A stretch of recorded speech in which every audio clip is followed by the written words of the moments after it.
Hello, everyone. My name is Derek Opperman. I'm the editor-in-chief of electronicbeats.net. And I'm Kathleen Kara, and I work at Deutsche Telekom and work in the music marketing area for more than 10 years now. Yeah, and we're going to talk about Telekom Electronic Beats. But maybe you could give me an idea. What is Telekom Electronic Beats, Kathleen? Well, we wanted to show you a kind of an impression with the movie. The program is the owned program by Telekom, the international marketing program, focusing on music, on electronic music, and it was established in 2000. So we have our 20th birthday next year, and it's the longest standing branded program that is existing actually.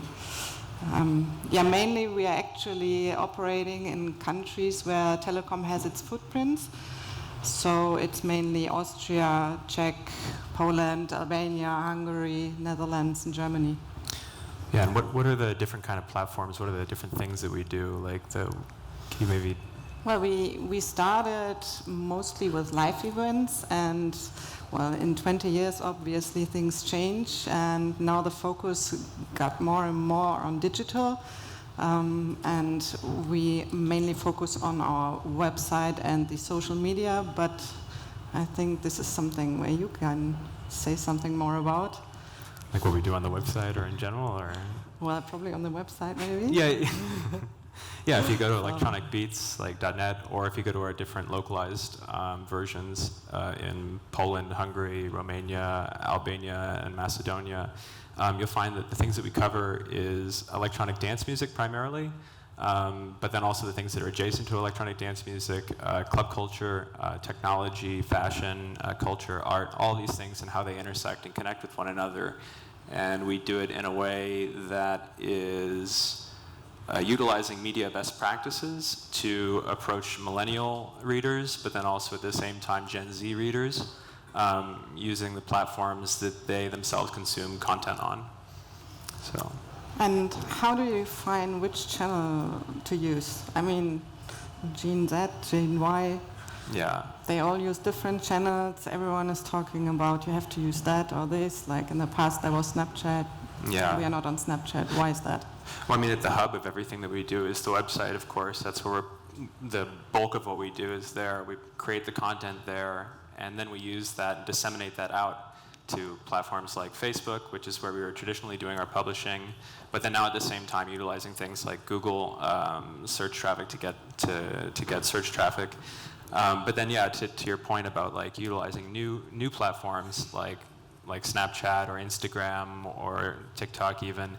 I mean, it's a matter of just looking at the different platforms that people are using today, particularly the demographics that we're interested in talking to, and then seeing how they're using those platforms and how they're communicating with one another, how they're creating content, iterating on the content that they themselves make, and then we have to think about that as a brand and how we can go in there and talk in the same way that they do. So I think a good example of that, at least in the past for us, was the way that we did our Facebook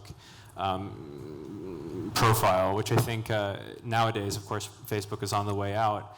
But one thing that we realized very early on was that to get a younger audience between the age of, say, like 18 to 25 or maybe a little older, we noticed that the way that people were utilizing Facebook was within meme pages and things like that. We realized very quickly that we had to figure out, kind of analyze how people were utilizing meme pages and getting that kind of high engagement on memes, and then apply that to our own specific way of interacting with consumers.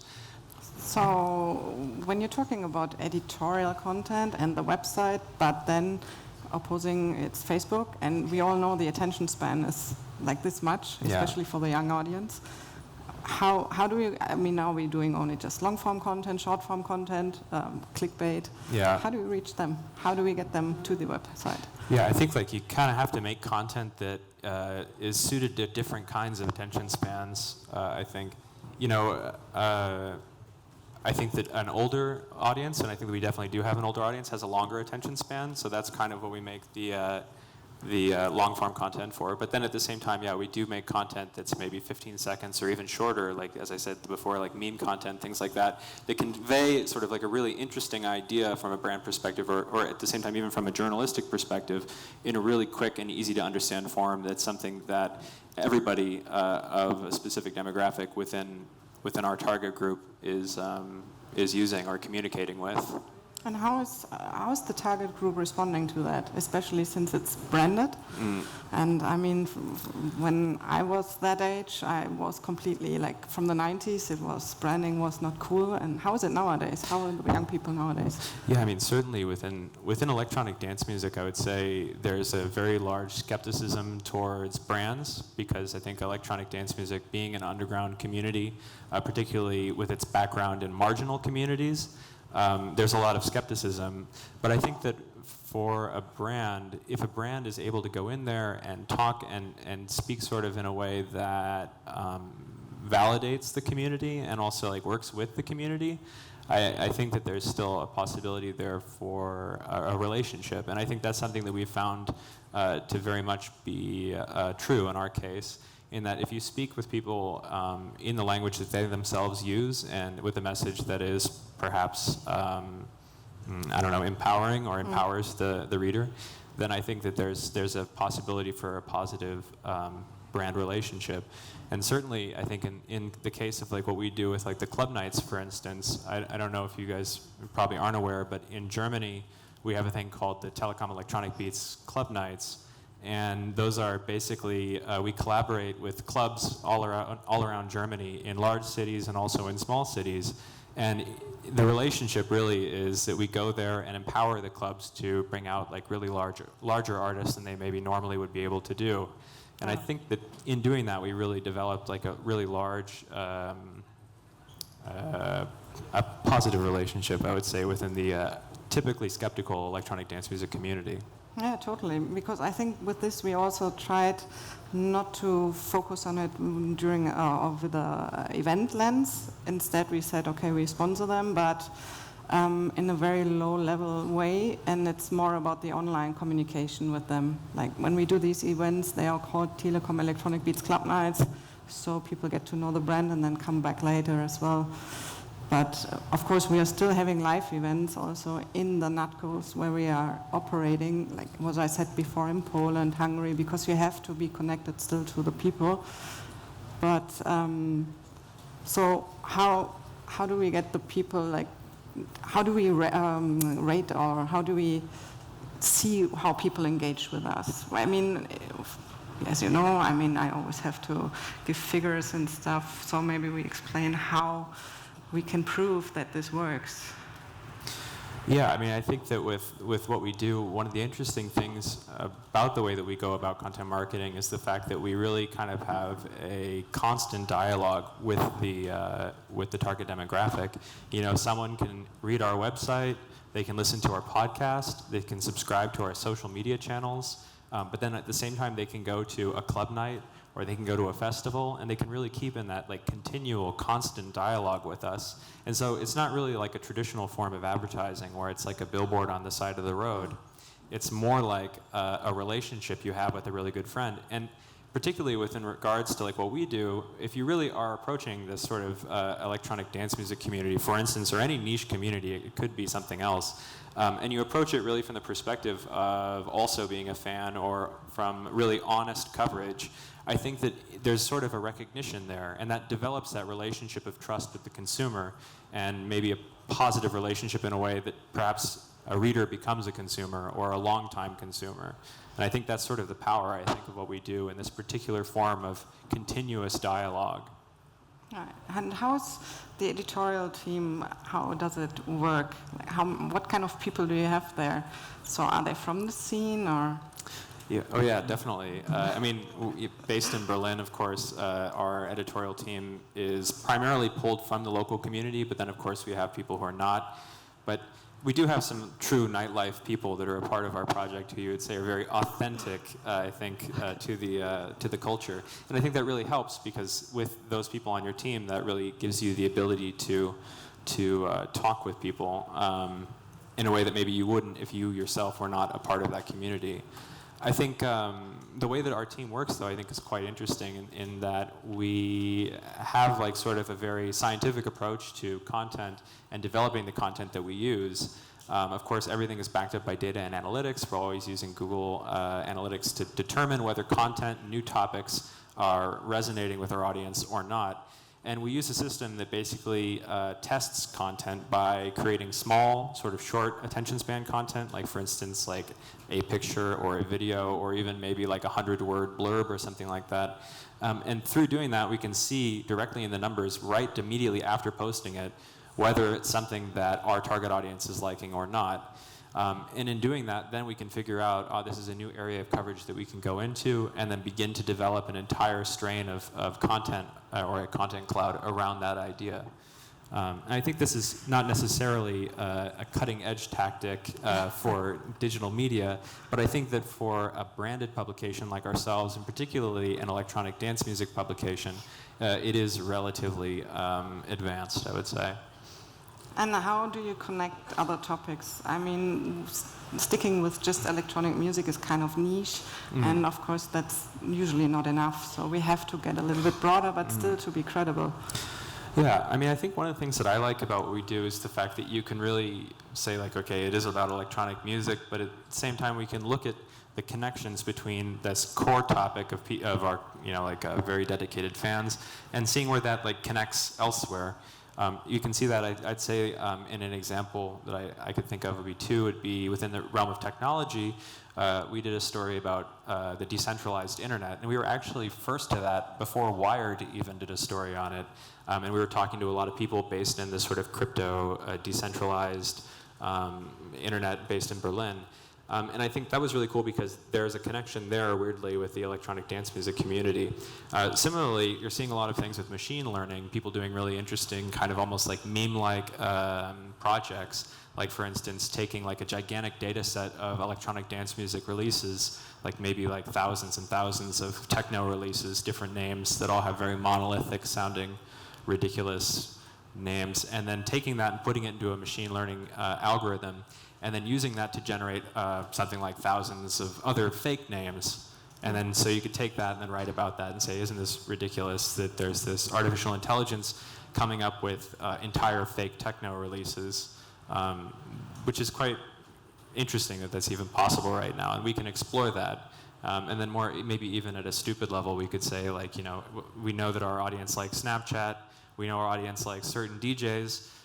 So Snapchat released a thing recently where it was a filter where you could do, like, you could switch the gender of, like, of a person. So we took a bunch of famous DJs and then swapped their genders and posted it. And the thing is it still kind of works under the rubric of what we do because it's fun, silly content. But at the same time, it shows maybe the power of the technology that exists right now. And I think that's quite interesting because it's dumb content that conveys actually kind of an interesting idea. And since the major page is in English and also the Facebook page and Instagram mainly on English, can you see like a connection between borders, let's say, or over like the countries? Are they different? Are they the same? Are the people the same? Are they different? How do they react? You mean like in like the audience that we have for the page? And yeah, definitely. Of course, there's like a difference, regional differences, I would say, between the people that are following the international page, and then also the segmented audiences in the different countries. I mean, definitely, I think we were talking earlier actually about this. In Poland, for instance, like we have electronic dance music, but then esports is like a big topic there, I would say.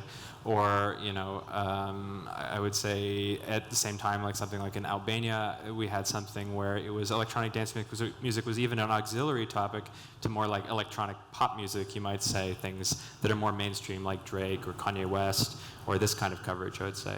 And I think though that really that's not necessarily small, I wouldn't say it's that different.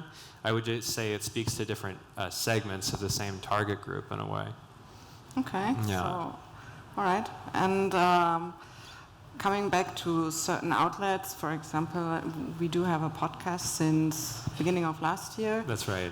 but I think the target audience is also a little different. And as far as I remember, because we were speaking actually about podcast, I think 5 to 6 years ago, and decided against it because it was just too early. Yeah. And now it works really well, right? Yeah. Well, it's like the peak podcast right now, right? Yeah. I mean, we're like very much, I would say, in a very, very much the podcasting era, so it is definitely the right time for it.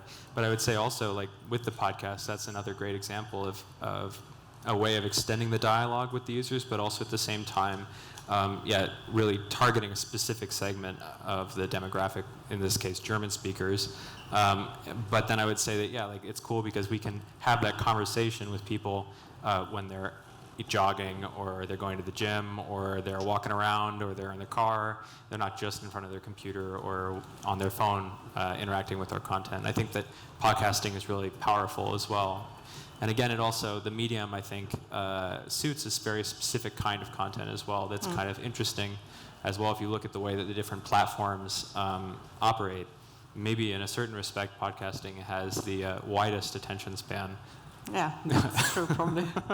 Coming back to content, though, when we speak about content and I'm lost. Because we don't, for example, we usually do not feature artists. Right. For example, a lot of DJs would ask, can you do this, or can we promote any vinyls or any releases? It's actually a strategy we don't follow. We follow a different kind of strategy, which is what? Well, I mean, I would actually say it's changing a little bit. We do more artist profiles than we have in the past, but I would say that the overarching strategy of what we do is less about following the PR cycles or the press cycles, and more about finding stories and really finding and telling really good stories within the specific subject matter that we deal with.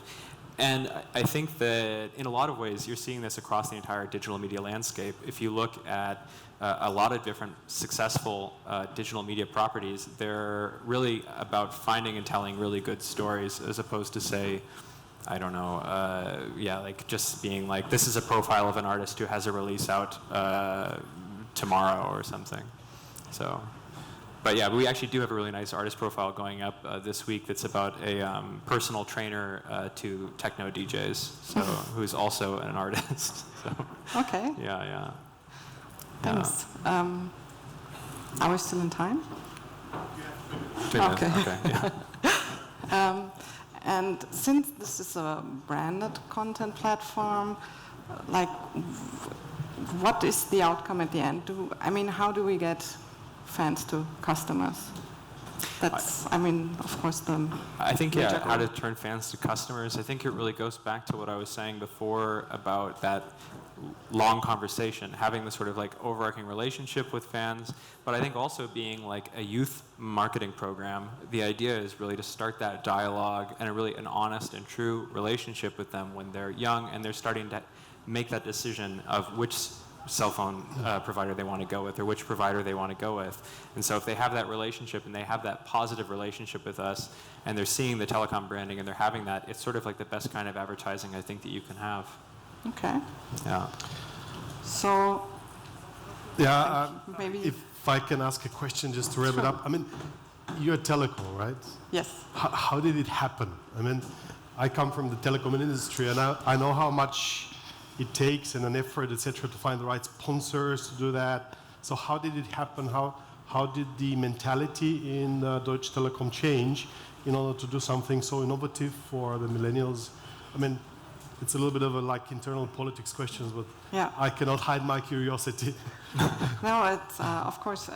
As I said, we were established 20 years ago, and back then Telekom also was not most famous for the young target audience, and of course the goal was to rejuvenate the brand and to make it more innovative and young and fresh and get a better image. And this is actually how it all started. And speaking about electronic music, obviously it's very close related to technology and telecommunication. So it was very quickly decided that it's going to be on that kind of music.